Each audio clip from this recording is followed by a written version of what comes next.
You know how there's always that one student that never seems to study, yet passes with flying colors? How do they do that? Are they simply just more talented, smarter, or do they know something that the majority don't? The good news is that you can do the same if you simply just know this one thing, and that is the difference between learning and studying. And just wait a minute, I know what you're thinking. You're thinking, Archer, but when I am studying, I am learning. To study is to learn, and to learn is to study. Except that's wrong. As someone who teaches thousands of students how to learn, and yes, that's learn, not just study, there is a fundamental difference that you need to know. When I first began studying, I too didn't understand the difference between studying and learning. I wasted countless hours of studying without results. And this was me, the old Archer. And I remember I would be poring over every page of my textbook at midnight. There'd be that subtle yet ever-present ticking of my bedside clock, and with every tick, I could feel that slight increase in my blood pressure. Sound familiar? Well, that pain can be avoided, and I want to help you get started on your learning journey. Let's start with the definition of learning. What exactly is learning? Now, bear with me here. If you take a look at this, learning is the mental or cognitive process happening within our brain. It's what allows us to, number one, retain that information, and number two, be able to use and apply that information to solve complex problems and ultimately perform well in our assessments and our exams. However, studying is the physical process that we hopes achieves the cognitive outcome of learning. We think that all forms of studying, note-taking, reading our notes, highlighting passages on end, all of this helps us with achieving more effective learning. Unfortunately, that can't be further from the truth. And we know this based on the 10 plus years that we have spent at iCanStudy consolidating the latest research on learning and cognitive psychology. Here's an example. Look at these two guys who go to the gym. A and B have both recently started their fitness journey with similar physiques and goals. We'll call A John the Brawn, and John goes to the gym 5 times a week for 2 hours at a time. And then we have B, Shane the Brain, and he only goes to the gym 3 times a week for less than 2 hours at a time. Yet looking at their progress down the line, Shane has progressed far more than John. And although it may seem that going to the gym and working out more would lead to more progress, that clearly wasn't the case. Otherwise, those who go to the gym the most would be the strongest out there. So what did Shane do exactly?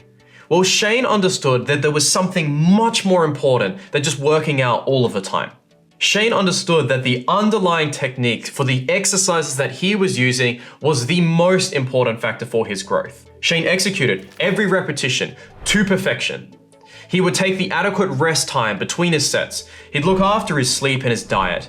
And ultimately, he found that he progressed very well in a short period of time. However, John was focused on just mindlessly pumping the weights.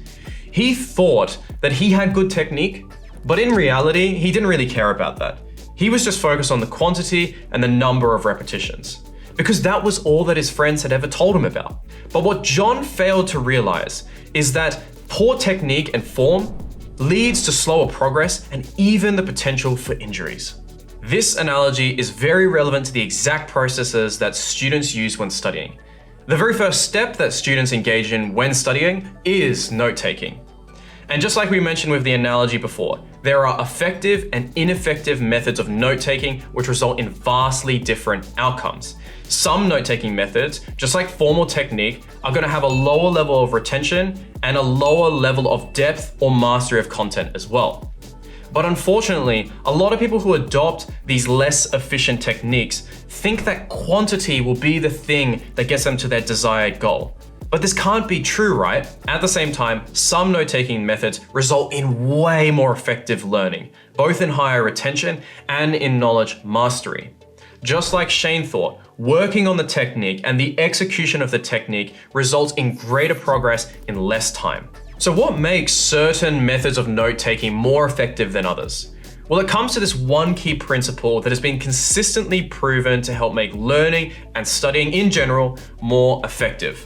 And that is called higher order thinking skills. And higher order thinking skills is like having good technique or form in the gym like Shane. And it can be represented by this model quite nicely called Bloom's revised taxonomy. From top to bottom, you can see that it goes through the different orders of thinking skills, from higher order thinking skills to lower order thinking skills. And a characteristic feature of higher order thinking skills, specifically at the analyze and evaluate level, is that you're looking at how information is integrated. It involves comparing ideas against each other, thinking about how they're similar, how they're different. You're trying to find those relationships that exist between the two, and there's always this bigger picture idea or concept you're trying to connect it to in order to establish its importance within the grand scheme of things. And what this does for you is that it makes the information far more relevant to your brain so that it's worth retaining, and then that leads to the higher retention and knowledge mastery. On the other hand, lower order thinking is very isolated. Lower order thinking and learning is much like having poor technique and form in the gym, just like John. And a characteristic feature of lower order thinking, when we look at Bloom's taxonomy, is that you're often just trying to memorize and just understand something. There's a lot of emphasis on looking at information in isolation rather than thinking about how it all connects together. Now, memorization is still a very necessary part of the studying process, but if it is the primary thing that you are doing without having those higher order learning techniques alongside, then it can be detrimental. A lot of unnecessary time will then just be spent relearning the same thing again and again when you could have just learned it properly in the first place. Also, if you mainly use lower order learning techniques, you'll often find that the learning is often quite irrelevant. And that's what leads to the lower retention and knowledge mastery. It leads to this painful cycle that loops over and over again of you forgetting and then relearning, and it never ends. A classic example is when you can't remember the notes that you just took down 2 minutes ago. And then now you feel like this need to rewrite them out again or check over them yet again because you want it to stick. Or maybe it's that you're studying and 5 minutes in, you feel this tsunami of sleepiness come your way and you already feel like you're going to nap. If you have had these experiences, these are telltale signs that your learning is more likely to be lower order than not, because it doesn't require a very high level of brain power to do, and it inherently becomes boring. It is convenient and easy to do. It feels like you're getting a lot of stuff done, but in reality, it's not that effective, and this is very similar to what John was doing. When you use lower order learning techniques, the information isn't very related to many things. And so when your brain sees that, it's like, oh, that's not very relevant. Well, I'm just gonna get rid of that. And this is why you forget and forget again. Let's take a look at an example of some linear notes.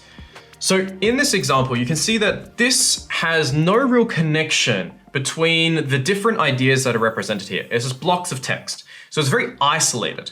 The information itself is not really processed as well. It very much looks like a regurgitation of the information that was presented in class. So you're almost like a human photocopier at this point. And then as a result, the information is often forgotten because the information is not represented in a way that's very meaningful or memorable. This is usually referred to as linear note-taking, and it is the usual and primary way that people take notes. Using notes like this though it's like trying to cut a steak with a spoon, or rocking up to a Ferrari race in a horse. Fundamentally, no matter how good you are at lower order learning, it is still inefficient.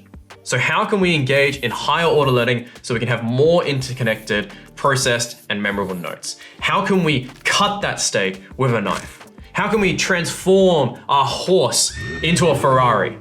Well, we can do this by using a process that is called nonlinear note-taking. Very briefly, nonlinear note-taking is about taking notes in a way that facilitates a certain thinking process that allows you to deeply consider the relationships that exist between the information you're learning, to think about which information is more important than others, and then finding a way to represent and organize this information in a way that makes the most sense to you.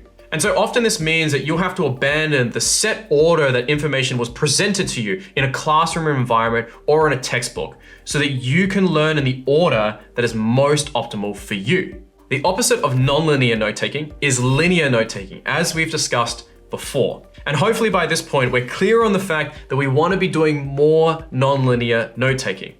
If so, that's great. And if you've been enjoying this so far and following along, make sure to leave a thumbs up on this video, because what we're gonna do now is we're gonna dive a little bit deeper and show you how this is exactly done. For demonstration purposes, we're gonna use a chapter from some random geography textbook on some rocks. And so your contents page of that chapter might look something like this. There's the type of rocks, the weather/erosion processes relating to those types of rocks, and then the landforms based on the different types of rocks that there are. Here is a set of notes following the contents page of the textbook or the outline. My question is this something that you do too? Because if you do, if this looks familiar, that's okay, that's fine, but this is still linear note-taking. And it is the usual starting position for many of the students coming into our iCanStudy program. But this is still going to lead to wasted time, inefficiency, and the need to relearn and reread your notes again and again. So how can we engage in higher order learning with non-linear note-taking? Well, this can be done using 3 steps. So number 1, we're going to think. Number 2, we're going to list and connect. And then number 3, we're going to test. Step number 1 is to think about the end goal with your learning. And to maximize your learning, it's all about thinking about what you're specifically doing. And again, it's not about the quantity of notes that you write. Otherwise, those who take the most notes would get the best exam results. But we know that simply isn't the case. So if you want to be able to use your knowledge in a fluid way, where you can retrieve information with a lot of complexity, a lot of nuance, you can adapt it to any question that comes your way because you're thinking about it super relationally, well then you have to be doing this exact type of thinking in the first place when you're learning it initially. Don't be driven by the insecurity to write as much as possible. You really want to strip back here and not add more, and you want to avoid taking down copious amounts of notes. Very often, those students who take the most notes actually get worse results. And really, if you wanted to capture everything so you miss nothing, then just get an audio recorder, press record, and put it through an audio transcription. That is going to allow you to actually sit in the class and focus on learning rather than just being a human typewriter. But if you want to learn at this higher order, then you need to think about this in a much more relational manner. So draw those relationships between the information that you're learning. And when you're exposed to something with a lot of big chunks of information like this, whether it be about like rocks or certain landform processes, whatever it may be, you want to take a step back and just focus on the relationships that exist between those concepts themselves.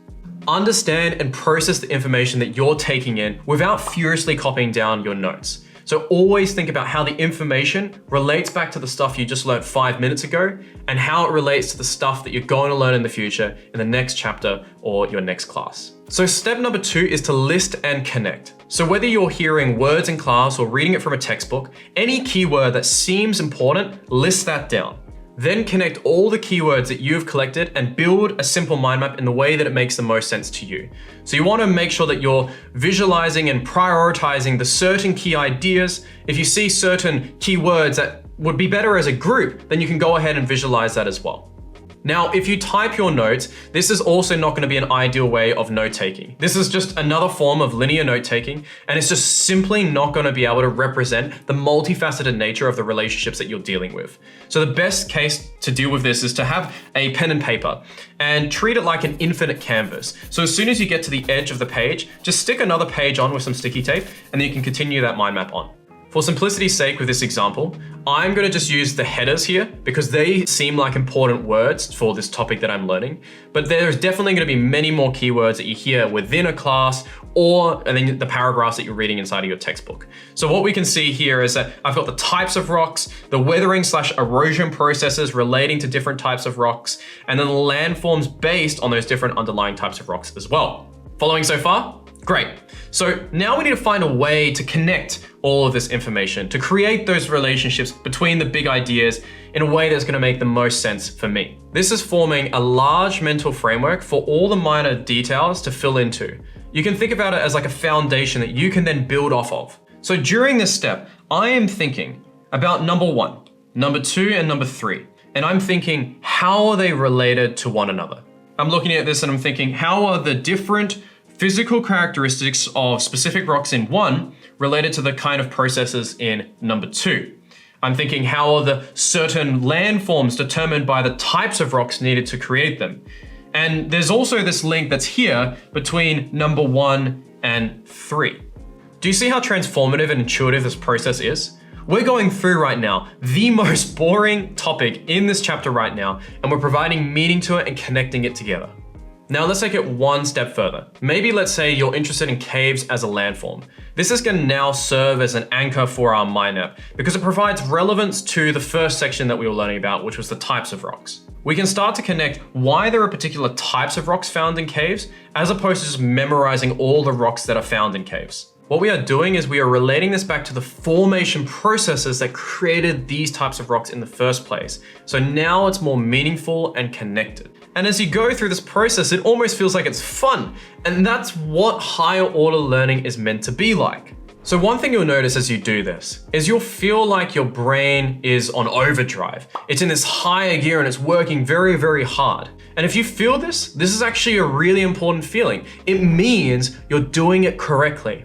And in fact, if you're not feeling this, more likely than not, you're engaging in that lower order learning again because it doesn't require a very high level of brain power to do.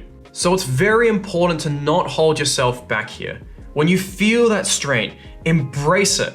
And so many students, they get this wrong. When they feel this fear of the unknown, they run away from it, right? When I speak to students who have tried this for the first time, they're like, this doesn't feel right. And then they go back to using the lower order learning techniques that they know is not gonna help them as much. And that is how you never improve. This is really like going to the gym.